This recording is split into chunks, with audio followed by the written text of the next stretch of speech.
Hi y'all, are? It's your native Flor-xan, and today, continuing with our series of cheap cuts of meat, I decided to do some poultry. And so we're going to do a whole chicken today. We're going to do it out on the pit, but I'm not going to use my pellet smoker. I'm going to use my barrel pit, and I'll show you what we're going to get into with that. But alright folks, so getting started, I got my cutting board on my table. Now, I've been meaning to mention this. I put a towel under it just so this board doesn't move around so much. But I got our chicken. I took it out of the packaging. Made sure all the stuff that comes on the inside is out, which we'll make Scooby snacks out of that while we're cooking.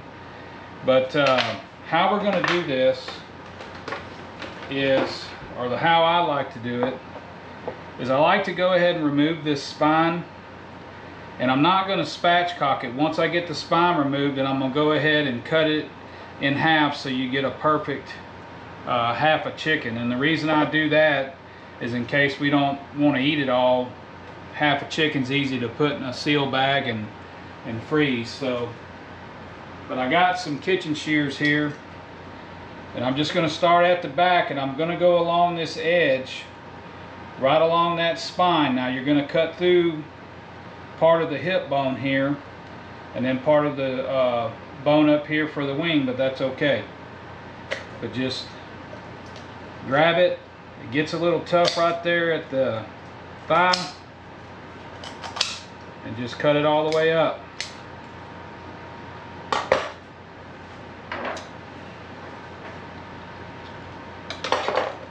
So we got that side cut, so now we're going to go to this other side.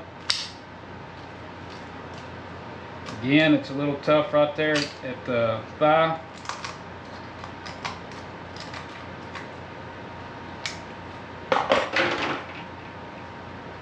Now this piece right here, if you make your own stocks, you can keep it and use it to make a chicken stock.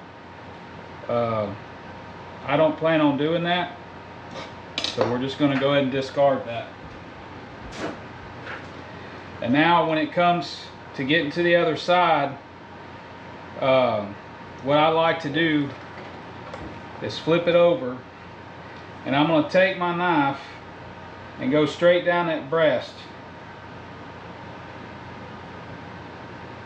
And I'm cutting straight down, and then I'm going to find that center bone, and you're going to get off to one side of it and just come on down.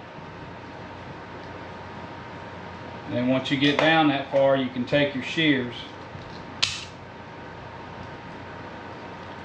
Come on now.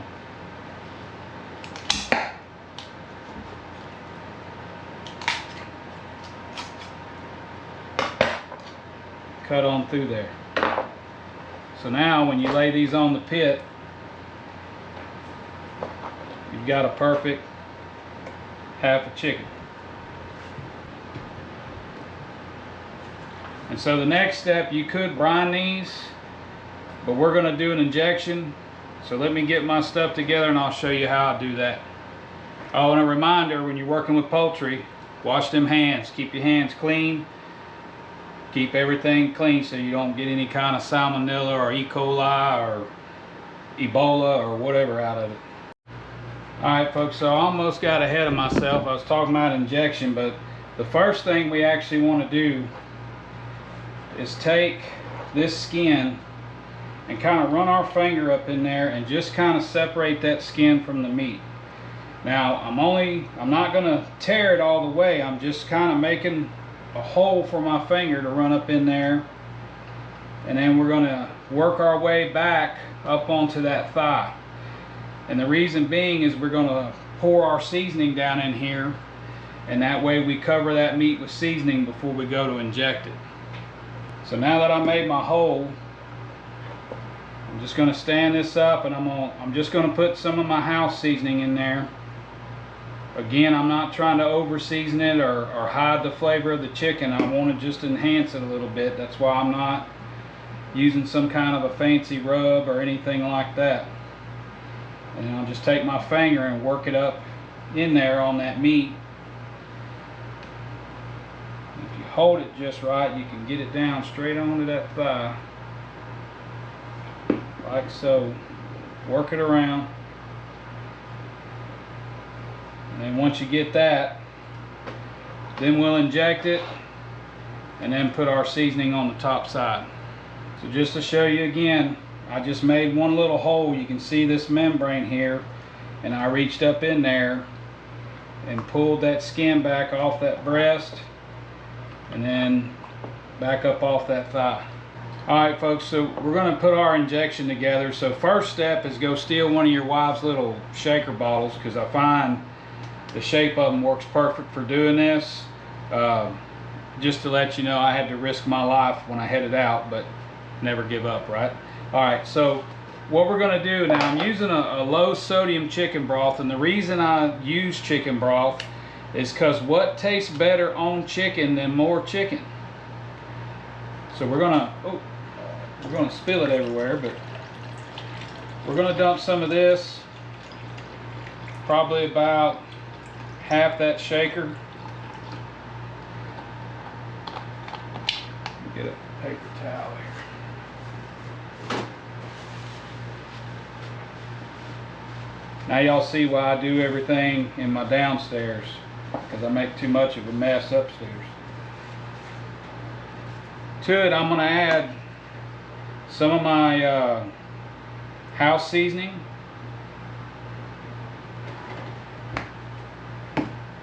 And then I'm going to go ahead and use some of this True Texas seasoning, just because I had it sitting there. Not going to put a whole lot. Now I am using a lower sodium chicken broth, and the reason being is because both of these seasonings that we're putting in here have salt in them, and I don't want the chicken to turn out too salty. So we're going to give that a shake, and then we're going to suck it up in our injector here. I'm just going to reach under that skin and squirt it into that breast.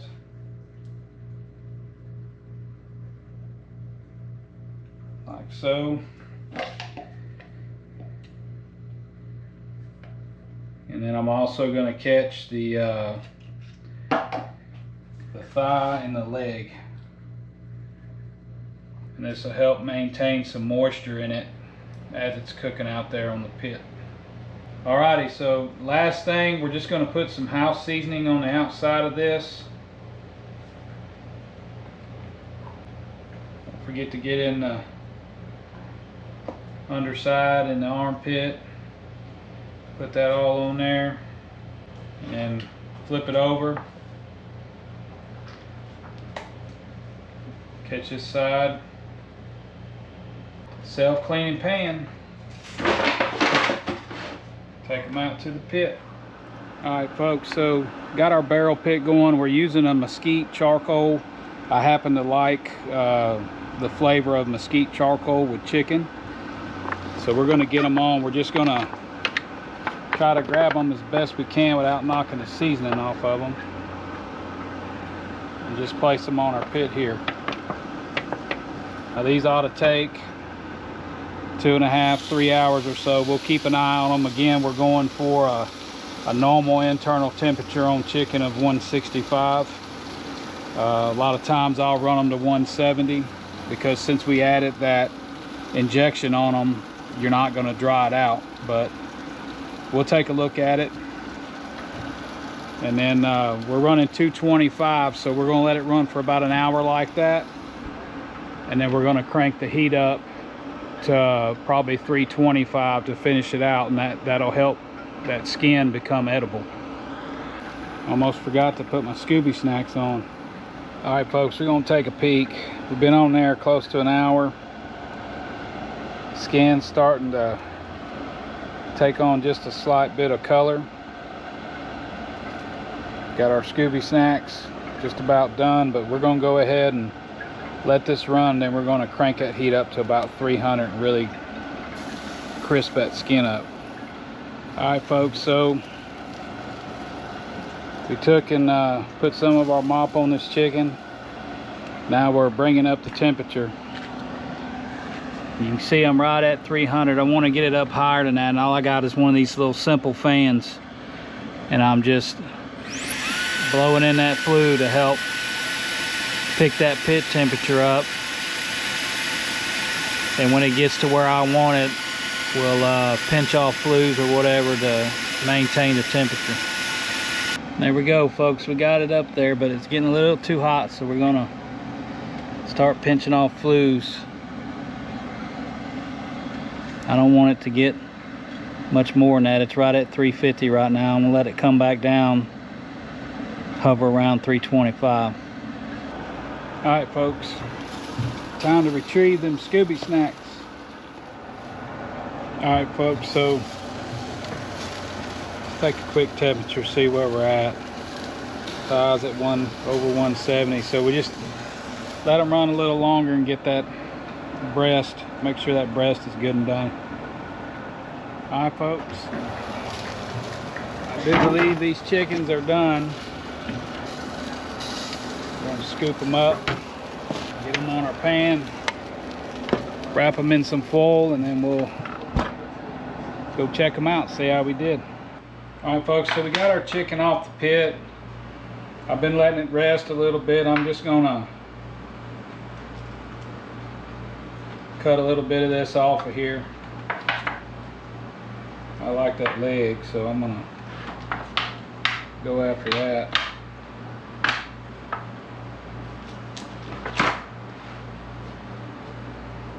And we're gonna take some of that breast off of there just to try her out.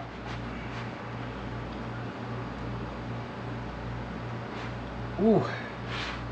But I want you to see how moist that breast is there. Alright, so I got resituated here. But again, the moisture coming out of that meat just running down onto my fingers. Nice and juicy, pulls apart easy. That skin's not like rubber. Eating right just fine. Kicker is this leg right here.